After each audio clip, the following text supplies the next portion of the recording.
Welcome to the Digital Marketing Mentor. I'm your host, Danny Gavin, and together with industry leaders and marketing experts, we'll explore the meeting point of mentorship and marketing. We'll discover how these connections have affected careers, marketing strategies, and lives. Now get ready to get human. Hello, I'm Danny Gavin, founder of Optage, marketing professor and the host of the Digital Marketing Mentor. Today, I'm thrilled to welcome Peter Lang, an accomplished entrepreneur, investor, and philanthropist with over 15 years of experience building and scaling companies across online publishing, media, advertising, and more. He currently sits as the owner and CEO of Lang Acquisitions, specializing in strategic acquisitions that drive rapid growth in the digital agency space, and that's how I found him. He's also passionate about mentoring entrepreneurs through his e-learning platform, DAB, or Digital Agency Business, and bringing innovative solutions from his diverse industry experience. Peter's insights into business growth, mergers and acquisitions, and building high-performance teams are sure to make this a compelling episode. How are you doing? I'm great, Danny. Thank you for having me. Yeah, it's an absolute pleasure. So let's jump right in. So where did you go to school and what did you study? I went to business school, California State, Fresno. It's where my parents are from. And I studied at the Craig School of Business, International Business and Corporate Finance. Gave me a stint in studying abroad. So I did Erasmus in Paris, which had a significant influence on me, which we do not have time for, Danny, goodness. But I do highly recommend study abroad programs. International business gave me a global perspective. And so I'm this rare breed of entrepreneur, international business conglomerate guy, and corporate finance. Although I was about to exit university, I decided to double down on corporate finance in 2008, which the market was very educational, not just the technical analysis classes and investing courses. So that's what led me to not follow any of that education path and become an entrepreneur. So when you look back at college, obviously a lot of the financial studies that you had can make sense that you are where you are today. But is there anything else that you look back at where it's like, ooh, because I witnessed this one thing or had this one class or had this one professor, that it made a difference to where you are now? The opportunity for studying abroad was like the number one influence. There's a lot of educators and relationships that are created in that.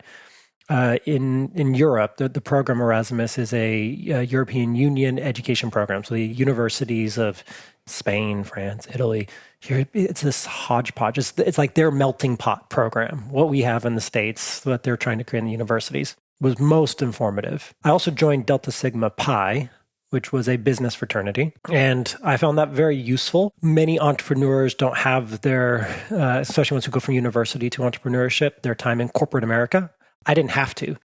Being in a professional fraternity with 100 chapters, with regional events, hosting, local events, nonprofit events, fundraising, social events, president of the pledge class. My wife was vice president of the pledge class. There's a story, of course, around that. And getting kind of a fast track education, both in business, community giving, philanthropy, travel, you name it, really kind of informed where I'm at now. I was also a hacker. I also was doing a lot on the internet. And part of the way I paid for college was working. So I worked and went to university. And I worked in the engineering department doing IT. And thankfully had a blog and some interest in social media at that time that helped afford kind of my interest and things I wanted to do. And so I was too busy, Danny. I was doing a lot.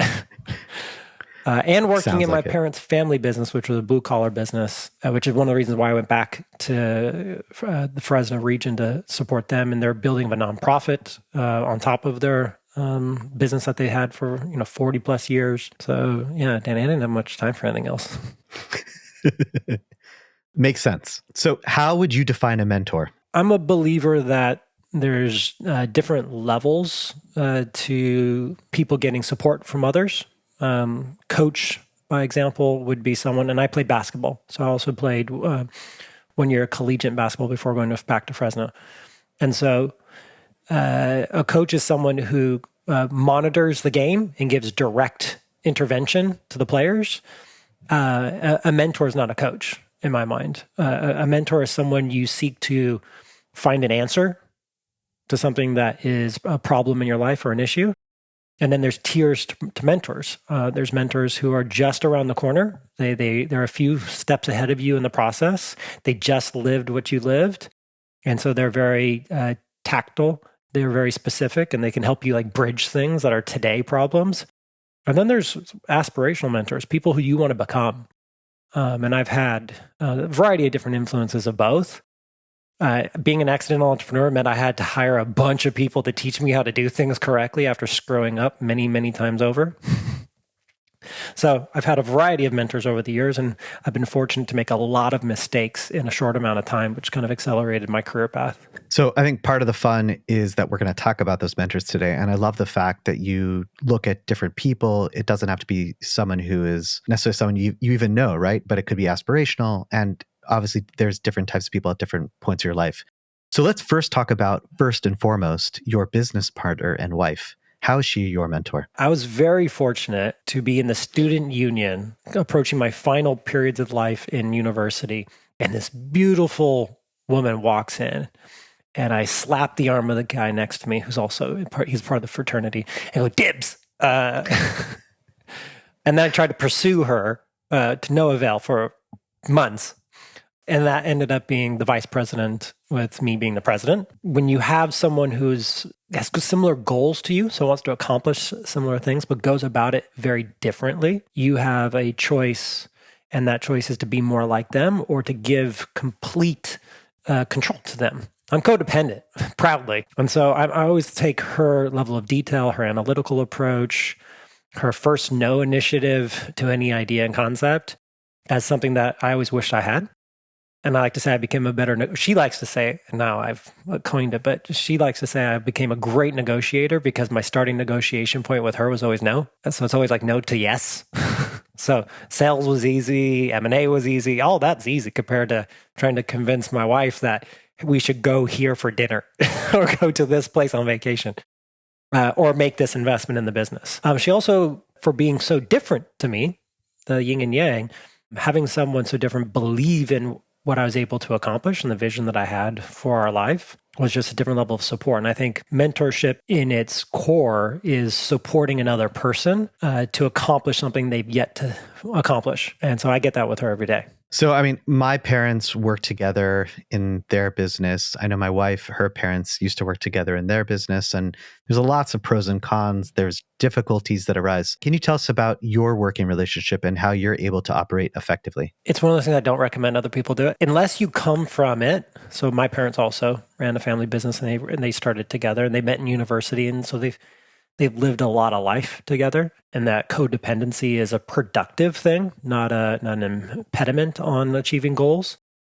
And I've met plenty of people, I'm friends with them, who are like, I could never work with my spouse. And I go, I actually can't imagine not working with my spouse. We already have a family business. It's called A House and a Life We Want to Live Together. And it's really nice when the operating system of a business overlays into the home, because the home is just another type of business that you have to run, make decisions around, and problem solve against. So I don't recommend it, and I don't have a lot of advice for it because I try not to set a standard that doesn't fit people. It's at the end of the day, I was very fortunate to choose the cost of university, so the investment of doing that, and the time and money that went into that to curate and find a good partner who I could spend the rest of my life with and have kids and run businesses with. That's not always the case for everyone, given the statistics. So at the end of the day, I find what we do works really well. We run our life like a business. She's very detail-oriented. We both run calendars. We're both very specific. We like the description of done on almost everything that exists. We read similar things. We forward each other YouTube videos, books, resources that the other person was potentially going to forward us the next day anyway. So I don't have a lot of advice other than I'm very fortunate to find someone who's a good fit. You also shared with us some names of a few legendary thinkers who have shaped how you view business, leadership, and life. Can you expand a bit more about what you learned from these mentors? And I'll read them off to make it a bit easier. So number 1, Peter Drucker. I was a wannabe business person. That's what people who go into business school have as an aspiration. And Peter Drucker is the personification of management consultant and business. great strategic thinker, the effective executive, and many of the things that helped me orient myself as a professional, especially as an entrepreneur, helped me craft the type of CEO I wanted to be. And it's all imposter syndrome. So you just see one of these old guys, gals, and you're like, oh, they do it really well. How can I copy them?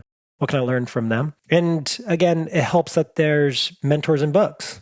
Like I'm a firm believer that wisdom is passed down, and unfortunately, we don't get the opportunity to work with all of these people. So, a rapid consumer of books, everything that they have, a lot of use cases or business cases from Harvard have been done on Drucker. There's a lot of resources, so I was able to expand on that, weave that into my leadership style, and kind of mold who I wanted to be as a professional. I think the next name you're going to throw out there is Marcus Aurelius. I don't have him, but we can talk about him.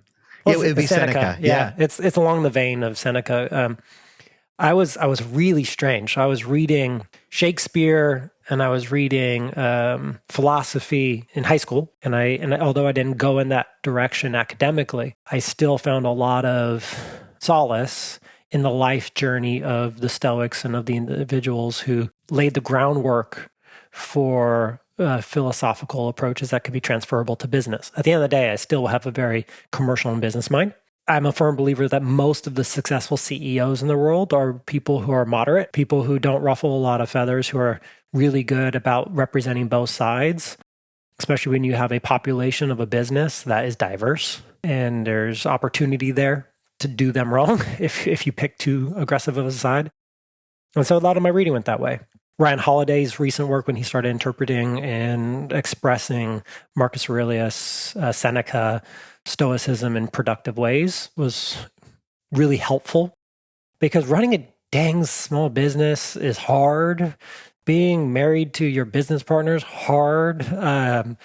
Servicing clients is hard.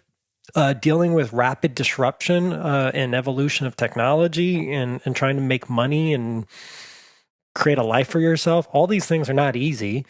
And now they're still first world developing world problems relative to other things that exist before us. Having these works available to us is a nice balance, a nice North Star that when you get lost, you can reorient yourself to. So let's go back to some of your early mentors, Jim Rohn and Brian Tracy. You told us that they taught you a lot about discipline and mindset. Could you talk to us some more about this philosophy on success? Well, Dan, you might know this. So you had a family business. There was a cassette player in our car, and my parents were listening to tapes. And those tapes were like Jim Rohn. Those early, business coaches types, right? The preceding Tony Robbins, like those, put in the tape and listen to the stuff that helps you really get prepared for business. And I think a lot of the similar thread between them is what we have in America. Which is this overall optimism that we can just create something out of nothing. And Brian Tracy has that about being clear about what you want and going and getting it. Jim Rohn, which Jim Rohn is proclaimed as Tony Robbins' mentor, and kind of the direction around personal development in that category. But these are just individuals who helped me look at myself in the most optimistic lens possible so I could go do hard things. And I had that before I went to study abroad in Europe, and it's not the same in other places. There's tall poppy syndrome. There's a different relationship with risk in other places of the world. We are very fortunate in the US to have examples, have people amplifying it and coaching you and cheering you on, to after you fall down, to do it again, bigger and badder. And that's not available everywhere. So I just had those as great support systems using their frameworks. It also taught me about simple principles and frameworks for complex problems or complex ideas. And it's, Brian Tracy's 7 steps, 3 steps, all these different things that help people consume and take action on something that could be holding them back. And that's what they did for me. And then I'd have fun. Danny, you might do this. Jim Rohn speaks with a little bit of Southern twang to him. And so if you listen to him long enough with the audio tapes, you start talking like them. And I could do Jim Rohn. And I would do the alter ego, Todd Herman's book. And he's like, you create an alter ego, or the Mamba mentality of Kobe. So I start to when I started speaking on stage, I started talking like Jim Rohn. I got to pull that back. That's probably a little bit too much. Because you just get into these people who helped influence you. And when you feel like you're not there yet, and I don't feel like even at this stage of success, I'm there yet. I still have a lot of goals. I lean into, okay, how did those people's energy come through me and how can I amplify that? That's awesome. So due to the nature of your line of work, you've shared that you've mentored agency owners, CEOs, and portfolio leaders who are scaling through acquisitions or preparing for exits. So obviously, an acquisition and exit, there's so much that goes into it and the emotion and the decisions.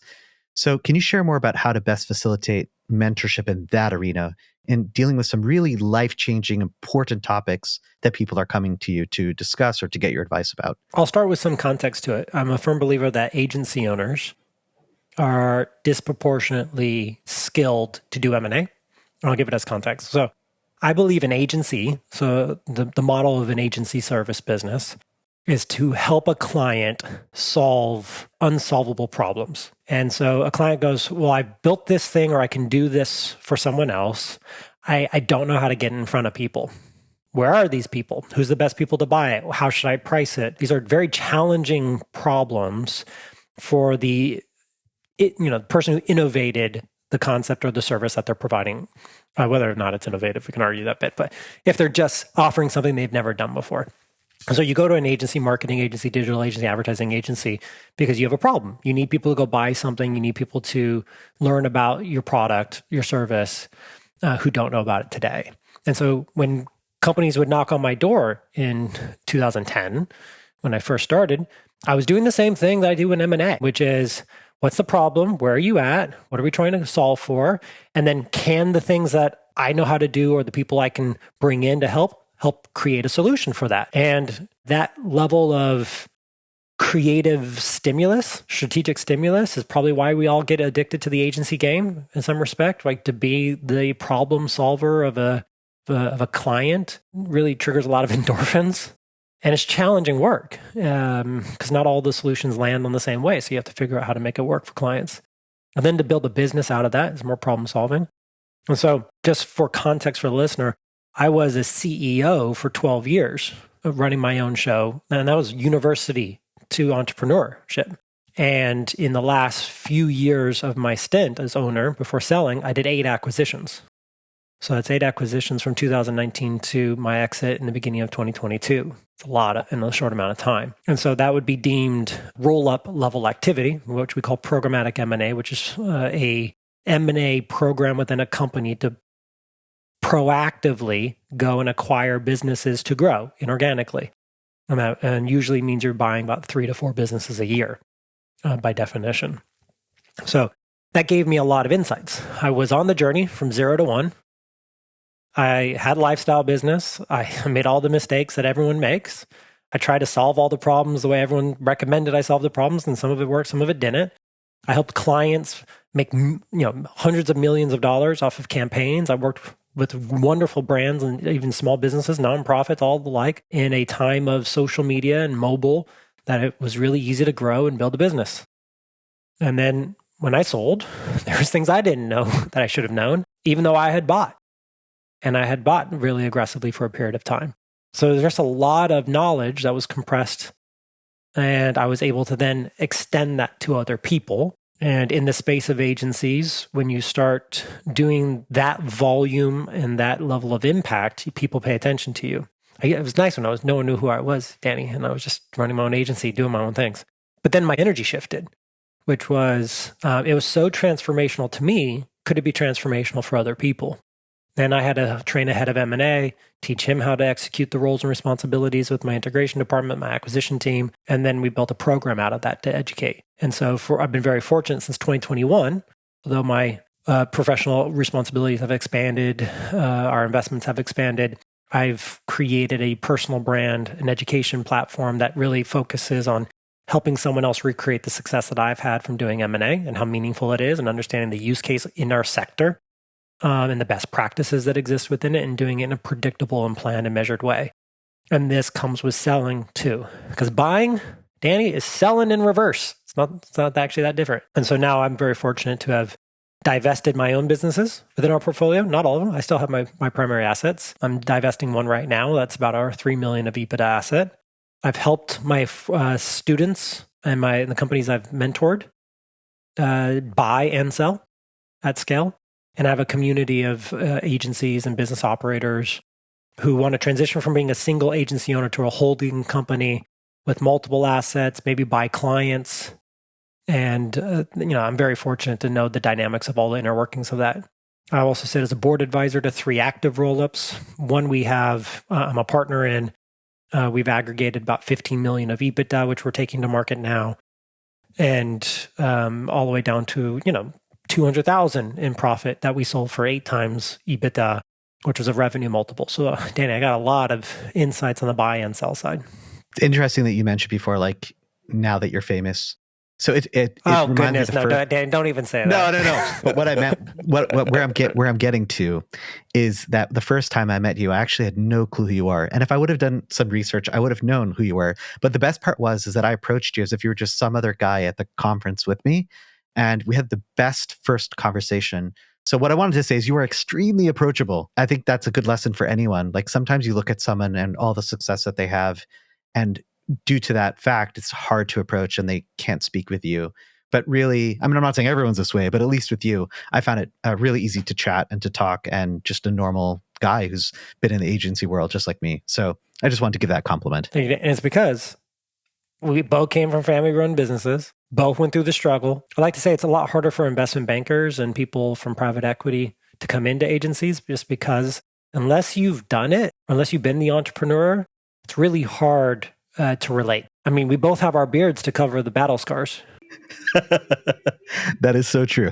I just wish I had a little less white, but it's okay. I want the gray. Yeah, I want the gray.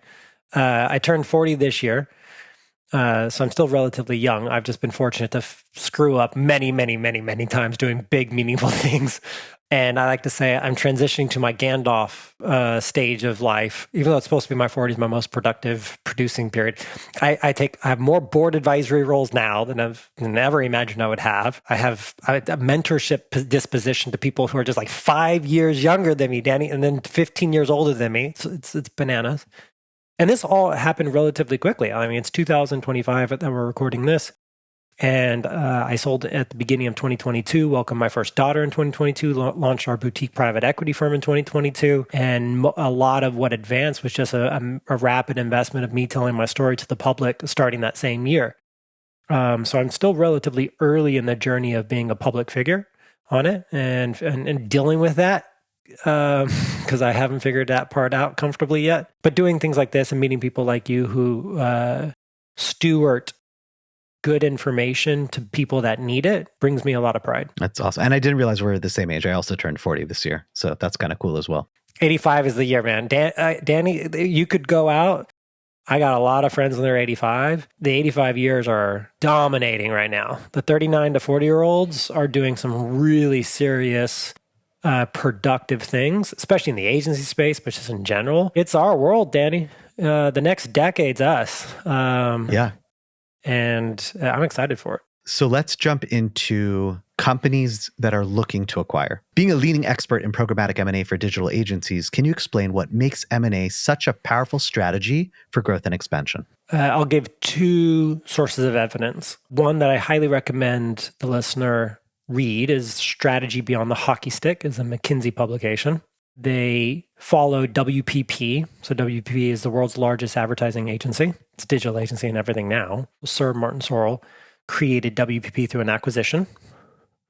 And then he went out and built a financial model that got him on pace to do an acquisition every 2 weeks and built this behemoth of a company. So through financial engineering. So we have precedent in the agency space of being successful in the roll-ups. WPP is made up of almost 3,000 agencies, so independent brands that are consolidated under an umbrella. And there's a lot of networks, a lot of big holding companies. And there's a lot of opinions about them, where AI is going and the evolution of agencies.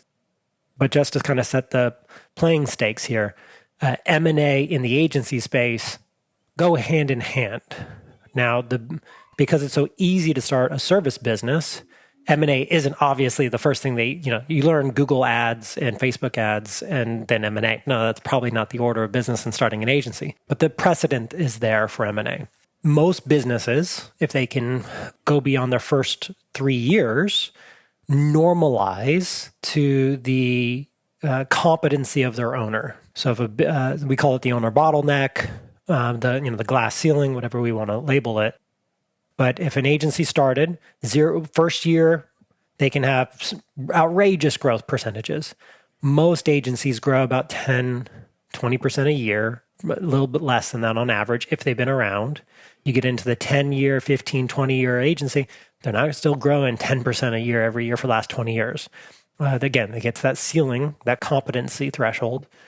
And so when you think about, okay, well, I work in the business I've created for myself. Let's use that scenario. I'm 6 years in. I just keep hitting the ceiling of growth. Well, imagine if we can go acquire a company 30% your size and add them to the business, called an add-on. Well, what if we just do one of those a year and you knew how to do that sensitively and safely, and it's not going to disrupt culture because you're buying small enough to absorb them and change the culture and integrate? You can get what's called inorganic growth. Organic is what you do in the business. And if you've stalled, why wouldn't you go out and buy? Because you're not growing anymore. Now, that's the example of a company that's hit that ceiling. Well, why buy if you're growing? Well, if you say you're in the year 2, year 3, and you're like, oh, this is starting to work, and we're building momentum, we're growing 20, 40% a year. Well, dog year growth would be great. What if it was 40% a year, 50% a year, 60% a year? So I'll give you an example. There's some private equity firms who invest in agencies. Mountain Gate is a good example. Erie Capital, Power Digital is backed by Court Square, another private equity firm. And when they step into an investment, it's usually around $5 million of profit, $5 million of EBITDA. They take it to 30 in 5 years. From 5 million to 30 million in 5 years. I don't meet a lot of entrepreneurs who are taking their business from 5 million getting it to 5 million of profit, then to take it to 30 million of profit. And do you want to know how they get it to 30 million of profit? They go add on a bunch of other companies, because organic growth in that way is challenging. So at all levels of agency maturity, so even a startup, like, why start an agency? Just go buy one from someone who wants to retire one. Julia and her husband Grant bought an SEO agency, 1 million in SD, 1 million in seller discretionary earnings or profit. And she was a Bain consultant. She just went out and bought 1 million of EBITDA, million profit business, and runs an SEO agency.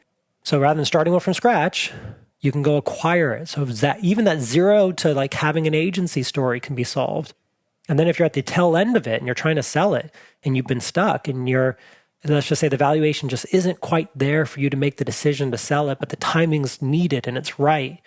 Well, you can go add one more acquisition to the business, bolster up the profitability by adding it, and then selling it. So it works at every stage, Danny. Buying a company works at every stage. It's proven. Now, you should have a plan. You should have professionals in the room. If you got a leak in the roof, hire professionals to fix it. There's professionals and there's people who do this every single day.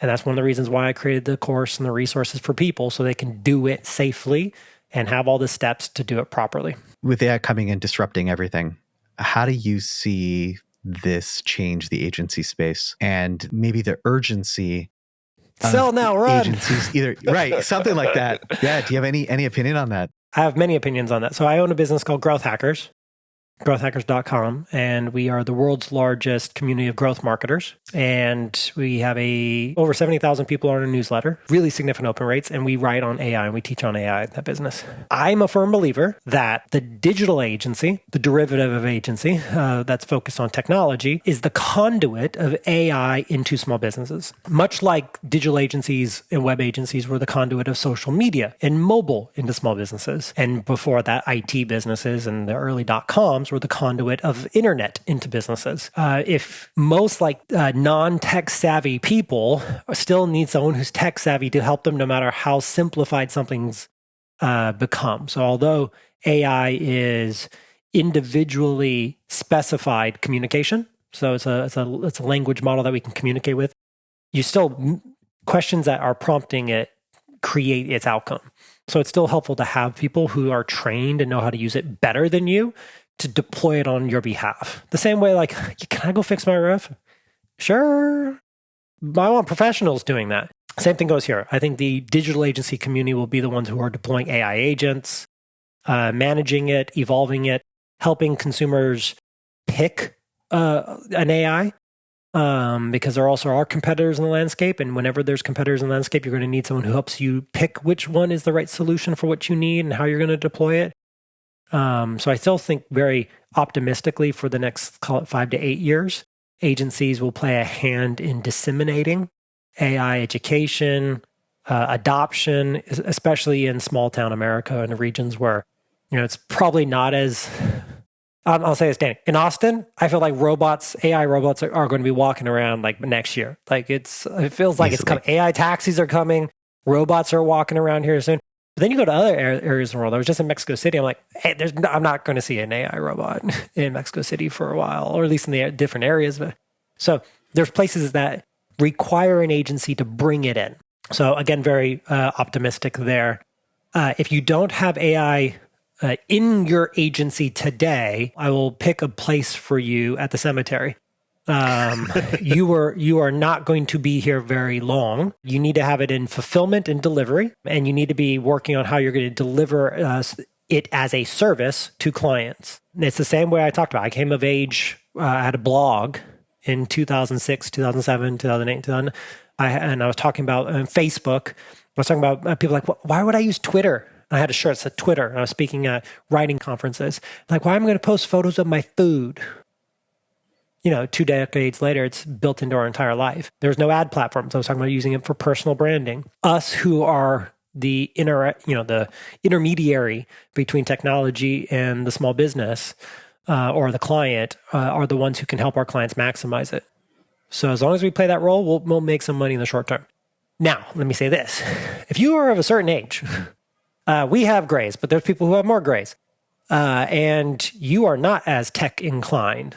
And this seems like a 5 to 10 year effort that you're not ready to sign up for. Sell before you become discounted considerably. That's a good caveat. So getting back to our topic, I appreciate you going into that. What are the most common challenges you see businesses face when pursuing M&A, and how can they overcome them? There's a lot of consumption in general without a lot of application of that knowledge in real world. So people will read How to Buy a Small Business, which was a Harvard publication. 2 professors who run the ETA track at Harvard wrote it.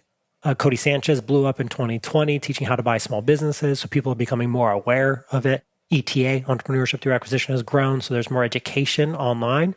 And just like anything, ChatGPT could teach you how to buy something. YouTube videos can teach you how to buy something. But you need a mentor. You need comrades. You need people who are doing the journey who you can interact with. And you need to follow a proven process that has been vetted and done by people you have access to. So most of the time, is people just don't know where to look to find it. It's kind of hard. So part of my effort in investing, so my back office is investing in amplifying my personal brand and my content and doing these podcasts so I can make it more known to people. That's number one. So we're having the right education and the right support. It's the who, not how, often will enable people to do it well. And that's probably the number one issue. People just don't know they can do it. So when it comes to buyers, can you share a success story where M&A significantly transformed the trajectory? Is there a favorite story that you like? Oh, there's so many. I'm sure. What I would give as probably more utility than a story or a specific use case is teaching people how to find more use cases. Because publicly traded companies have SEC disclosures, you can actually go and read how those deals went down. You can read the annual reports before the acquisition, during the acquisition, after the acquisition. You can actually study it. There's a few players. Of course, you can look up Stagwell. You can look up WPP. There was a company that I really loved before they were taken off the capital market, which was the eMakina. They sold to EPM. So there's a lot of great stories that are available in the public markets that you can study up on. But I'll use a company that I mentored, a former student of mine, as a use case example, because Mark's, and he's on my podcast as well, so you can hear his story in greater detail if you were interested. Mark went to one of my events. He got introduced to me in the first 5 minutes. Danny, I was kind of like you in some respects. I was like, wait, how big's your agency? And he was doing, let's just say a little over 7 figures to, not $1 million, more than $1 million, but not that much more. And I said, but Look at your career background. Look at your experience. Look how long you've been in this for 12 years. This is a long time. There's a law firm marketing space, and Mark Homer's story, you can hear about it. And I said, do you know that there's a buyer who's interested in law firm aggregation? Their name's Scorpion. He goes, I go, have you heard of Scorpion? He's like, yeah, they're the enemy. Like, yeah, but Scorpion raised $100 million in 2021 to aggregate and invest in technology. So they pay higher multiples because they have a different arbitrage of their tech platform. Why don't you just sell to them and then take the proceeds and go buy more EBITDA than you have revenue? So that's in the first 5 minutes of meeting him when I pulled him aside at my event. Well, last year, Mark got an email from Scorpion. And although he had 2 LOIs out and he was following my program, he was going to buy 2 companies, Scorpion emailed him. They do that. Just buyers email everybody. We do it all the time just to see who says yes to a call so we can learn how big you actually are and whether or not it's a good opportunity. We got the LOI from Scorpion. And it was a healthy revenue multiple, MRR multiple, which is rare, but it does happen in the space. It's not just your profits for the right strategic buyer. And signed July 30th, the LOI was signed. Purchase agreement closed before September 1st. Fully funded, deal done for a significant, we won't call it life-changing, but Mark's in the process. By the time this publishes, it'll be announced. He's acquiring and closing on. I'm also advising. The company came to me, this agency, and I introduced Mark. He's buying almost equal partnership stake in an agency that's running close to $2 million of EBITDA. So in a span before 1 year anniversary of his exit, in the 2 years he's known me, he would have potentially bought 2, but didn't, end up selling, and then bought more EBITDA than he had in revenue. So if you want an example of how transformative it can be in various stages of the life cycle, it can have a lot of significant impacts on how you approach your world from a business perspective and any levels of expectation you have for what's normal. And just to let the listeners know that I've actually met Mark, so he's a real person. Don't worry. He is. No, he's awesome. And I'm glad that you shared that story because it is pretty remarkable. I got a lot of them actually, but both buy side and sell side. I also state that it's very important when you sell a business, I call it one of your last transactions. So when you're a business owner, and especially if you do your own business development in the early days, you're selling.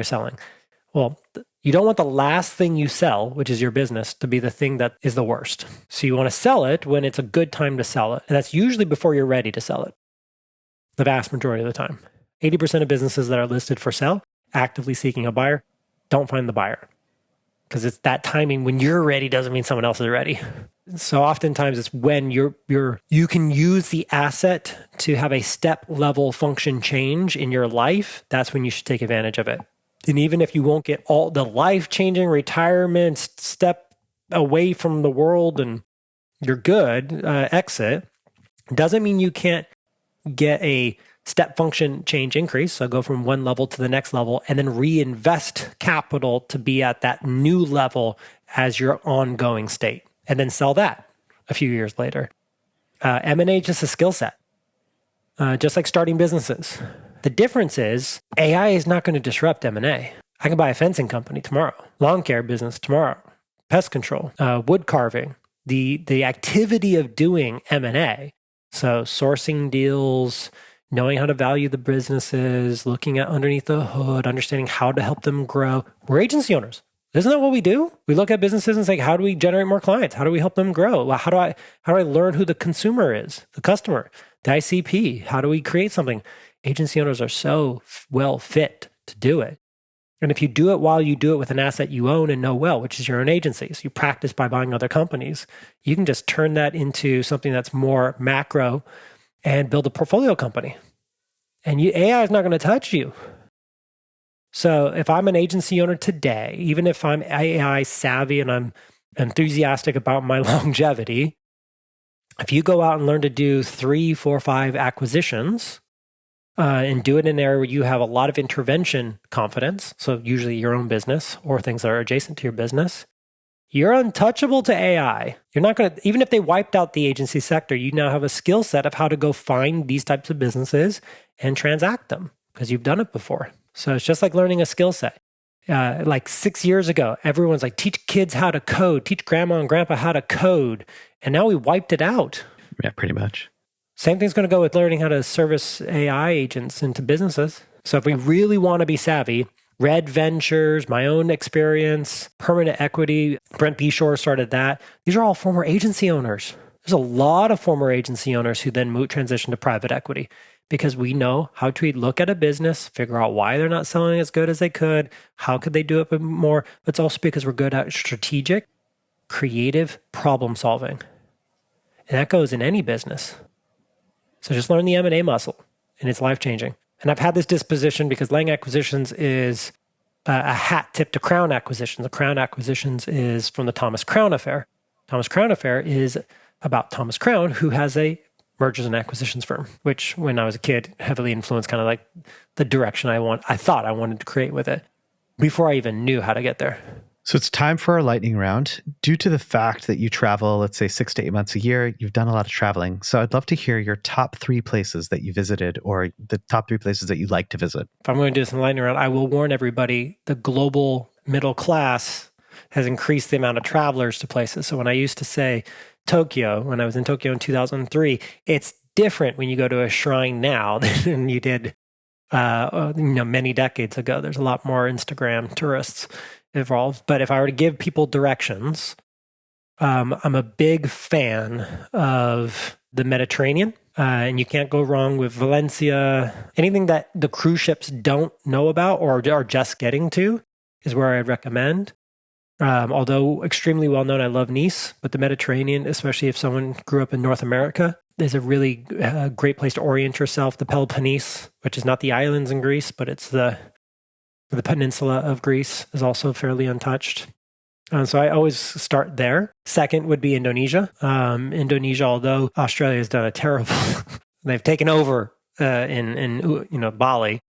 But Indonesia is an amazing community of people. And I've spent significant time. I'm married to a first-generation Mexican. Mexico is also, for us North America, is very accessible. Indonesia is the Mexico to Australia. The same respect, North Americans should understand our southern border neighbor. And there's a lot of culture, a lot of great food. Mexico City, I highly recommend to everybody. It's one of the world's largest cities. And then I studied in Paris, Danny. I don't know if you know this. Wherever you studied university, they got your heart. And so Paris romanticized how I want to die. So I always recommend people experience it. Yeah, I when I was 15, I went on a 6-week traveling camp in Europe, and we spent 2 weeks right outside of Paris. So I at 16, it was a lot of fun. Trust me, at 20, it was a lot of fun. I'm sure it just multiplied.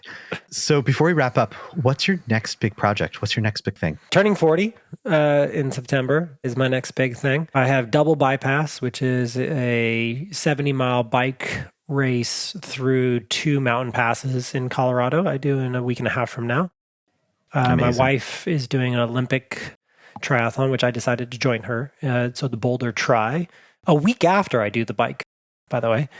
And then I have a half marathon in Estes Park, which is called the Rocky Mountain National Half Marathon. So that's my schedule. We're selling, I mentioned my primary asset in my private equity firm, which is exciting. We should close on that before this goes live, to a private equity-backed strategic. So my CFO, my team is working through those final definitive documents. And then I'm flirting with starting a fund for the next, I call it decade project. So a 10-year fund focused on going to 10 small town Americas agencies, preferably around 2 million of EBITDA, and buying one in 10 different markets and running an AI change management program for them to kind of lead as the example for owners who aren't as motivated to do that independently, but also take some chips off the table economically for themselves. The focus would be a $50 million fund, probably put another $50 million of debt on that. We estimate probably about $70 million in purchase price extracted from that. Do that in a 10 to 18 month schedule. But I'm waiting until I'm after 40 to even move forward with that. The firm's locked in, the law firm who would represent for the fundraise. I got all the components. I have a lot of fellow high net worth individuals who have exited businesses, who ran agencies, who would potentially come in on this. So that would be my next big thing while I'm still working on finishing the book of programmatic M&A. It's a lot, but I'm excited for all of it. And I didn't know you were writing a book, so that's really cool.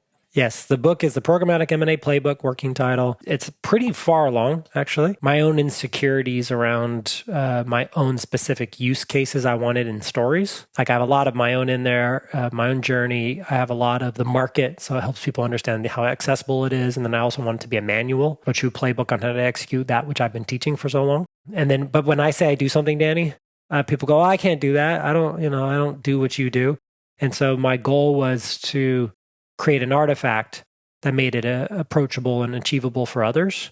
And in doing so, it just takes a lot of work. Writing a book's not easy. No, and also I'm not saying you're a perfectionist, but when it is your life's work, you want to make sure that it's really represented correctly. So it takes time to say, okay, it's ready. Yeah, I mean, the M&A side of my life has been the entire encapsulation of everything that I've ever done professionally. And so now I'm very fortunate that the thing that I was most passionate and interested in as a kid, I do every single day, and I help others do it. And it happens to be something that is extremely financially lucrative to do as well. So there's a lot that overlaps. And if I can make that, if you could hear from my tone that I believe it's achievable for a lot of the agency owners similar to myself, if I can make that even moderately available, the people who work within our industry, you shouldn't be fearful of. It's an amazing circle of life and a wonderful way to end the podcast. But before we do, where can listeners learn more about you and your business? The number one place is LinkedIn. If you're interested in our podcast, we have Agency Acquisitions and Exits, where we host roll-ups, individuals who sold their businesses ranging from 10 million to 300 million and plus, to big networks, to small businesses. And I would say email, but email is probably not the most productive. Danny, I don't get any notifications. Since 2016, all notifications have been non-existing on my cell phone, on my mobile, email, Slack. I funnel everything through my assistants. And therefore, I've been able to really be fortunate not to have the same level of distraction level. So if you want to hear from me or get to know me, reach out to LinkedIn, and the people who manage my LinkedIn respond on my behalf and then get us coordinated. So always LinkedIn, and then become a listener. I do social as well. All the social media, Peter Lang. Awesome. Well, Peter, thank you for being a guest on the Digital Marketing Mentor and for your inspirational words. I have a lot to think about myself. And thank you, listeners, for tuning into the Digital Marketing Mentor. We'll speak with you next time. Thank you for listening to the Digital Marketing Mentor podcast. Be sure to check us out online at thedmmentor.com and at the DM Mentor on Instagram. And don't forget to subscribe on Apple Podcasts, Spotify, or wherever you listen to your podcasts for more marketing mentor magic. See you next time.